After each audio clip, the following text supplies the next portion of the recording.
Are you throwing money away on rent every month? In this video, we're going to be looking at whether it's cheaper to buy or rent in Lancaster, Pennsylvania. As property prices and rents increase across the country, the housing market is one of the most hot topics of the moment. With rental prices continuing to increase and home ownership offering long-term benefits, many people are asking, is it cheaper to rent or buy in Lancaster, Pennsylvania? We're going to do a deep dive into the numbers, the real cost of purchasing a home versus renting. Now, the truth is, whether you rent or buy can have a huge impact on your overall wealth in the long term. If you're renting, you could be spending tens of thousands of dollars on living without building any real equity.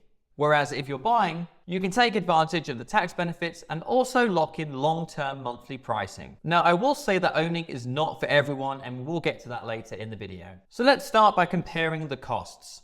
If you're looking at renting in Lancaster, the average two-bedroom apartment is going to set you back somewhere between $1,500 and $1,700. This means, not including utilities, you're spending around $18,000 to $20,000 a year on housing. Now, the benefits of renting are that you don't have to pay for repairs. If something breaks, you can just give your landlord a ring, and if they're a good one, they should come and fix it. It also gives you the flexibility of not having to be locked into one particular area for a long period of time. Let's say you had a contract, which means you're only going to be in the area for a short period. Renting allows you to be able to come in, rent for a year, and then leave, and not have to have the massive costs of closing on a home. It also gives you the opportunity to try before you buy in a particular area.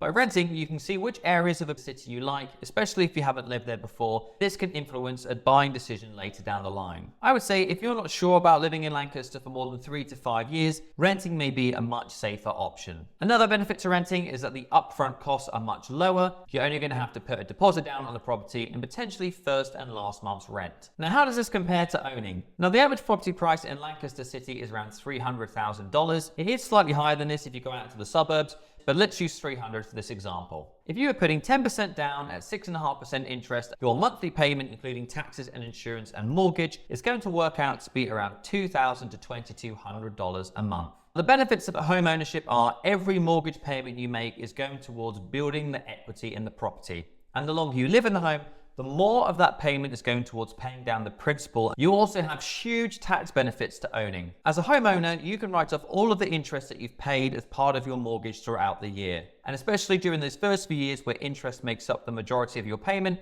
this can save you a lot of money on that tax return. Assuming you've picked a fixed rate mortgage, whether that's 15 years or 30 years, the mortgage part of that payment is going to stay the same. During COVID times, we saw that rents went up very, very quickly. This means that renters were at the mercy of the landlords. By having a fixed rate mortgage, the principal payment is going to stay the same. Now, this isn't to say that things like insurance and taxes won't increase, as unfortunately it's likely that they will. You also have the freedom to do renovations as you like in your home, and you're not going to have to risk losing that security deposit.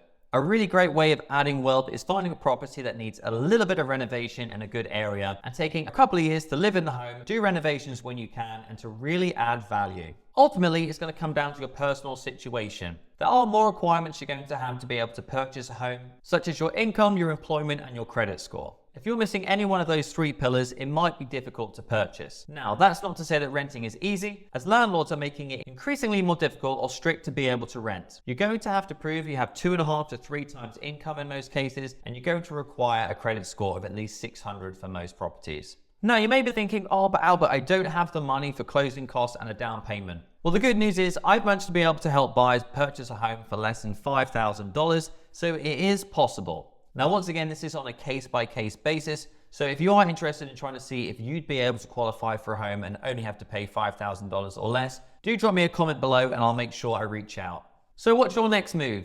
Are you ready to explore the benefits of home ownership, or even just look to see if you could potentially qualify to purchase a home? Let me know in the comments below, drop me a subscribe. I'd love to help you make the best decision.